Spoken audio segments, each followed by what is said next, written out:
तुमको कितनी बार कहा है कि रोटी पानी तो ढंग का पका लिया करो।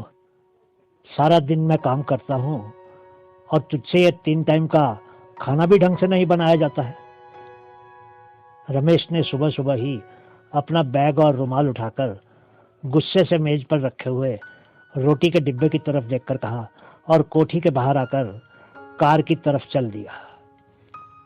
रमेश एक स्टील की फैक्ट्री का मालिक था और वो शहर का एक अमीर आदमी था। वो कार स्टार्ट करने ही वाला था कि उसकी पत्नी रोटी का डिब्बा हाथ में लेकर आ गई और उससे मिन्नतें करने लगी कि वो रोटी का डिब्बा साथ ले जाए। उसने रमेश से कहा कि उसको दिन के समय भूख लगेगी। रमेश ने गुस्से से बड़बड़ाते हुए वो रोटी का डिब्बा कार के अंदर रख ही लिया। रमेश कंपनी पहुंचकर काम में व्यस्त हो गया।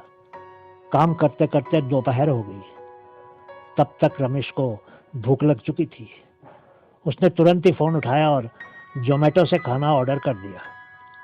रमेश ने खुद से ही कहा, जब तक जोमेटो से खाना नहीं आता फैक्ट्री के बाहर का एक चक्कर लगा लेता हूँ। आज मौसम भी बहुत अच्छा है और इसी बहाने थोड़ी सी कसरत भी हो जाएगी। वो फैक्ट्री से बाहर आया और एक कोने में बने पार्क में ही चक्कर लगाने लगा। उसने कई चक्कर लगा लिए। तभी उसके कानों में एक आवाज आई, आज सिर्फ 2 रोटियां क्यों लेकर आई है? आगे तो तुम हर रोज 6 रोटियां लाया करती थी। एक बूढ़ा मजदूर पार्क में एक पेड़ के नीचे बैठा अपनी पत्नी से कह रहा था। वो मजदूर और उसकी पत्नी दोनों ही रमेश की फैक्ट्री में काम करते थे। आज घर में आटा खत्म हो गया था।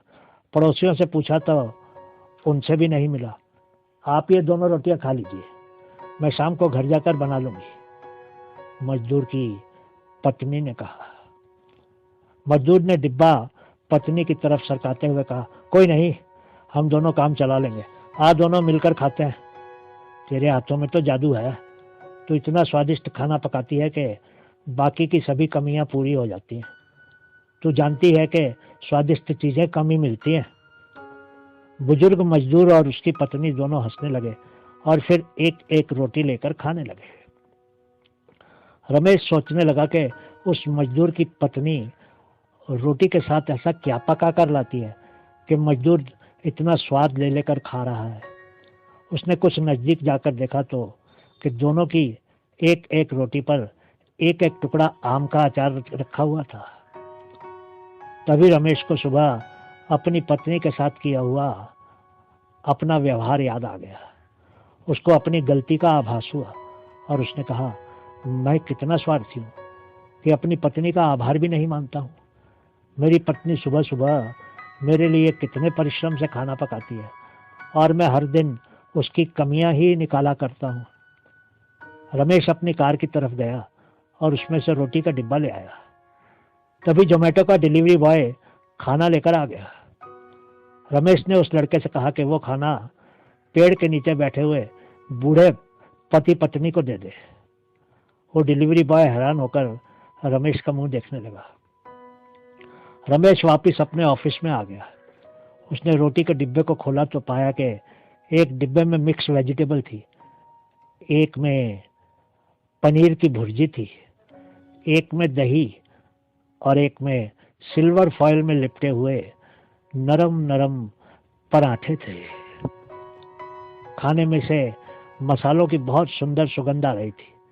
जैसे ही उसने रोटी के एक टुकड़े के साथ सब्जी और पनीर को मुंह में रखा तो उसको लगा कि उतना स्वादिष्ट खाना तो उसने कभी खाया ही नहीं था।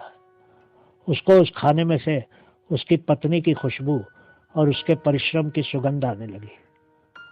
दूसरी तरफ बूढ़ा मजदूर और उसकी पत्नी जोमेटो के शानदार खाने का मजा ले रहे थे और अपने मालिक को दुआएं दे रहे थे। और इधर दफ्तर में बैठा रमेश उस बूढ़े मजदूर को धन्यवाद कह रहा था जिसने उसको जीने का मजा लेना सिखा दिया था। उसको खुश रहने का इतना साधारण तरीका मिल गया था। उसने फोन उठाकर अपनी पत्नी से कहा, शुक्रिया मोहिनी, आज तुम्हारा खाना बहुत ही अच्छा था। शाम को कुछ और मजेदार बनाना, आज मैं जल्दी घर आ जाऊंगा। उधर घर में रमेश की पत्नी फोन को हाथों में लिए हैरानी से देख रही थी। उसको समझ नहीं आ रहा था कि अचानक क्या चमत्कार हो गया था, लेकिन वो बहुत खुश थी और आने वाली शाम का इंतजार करने लगी।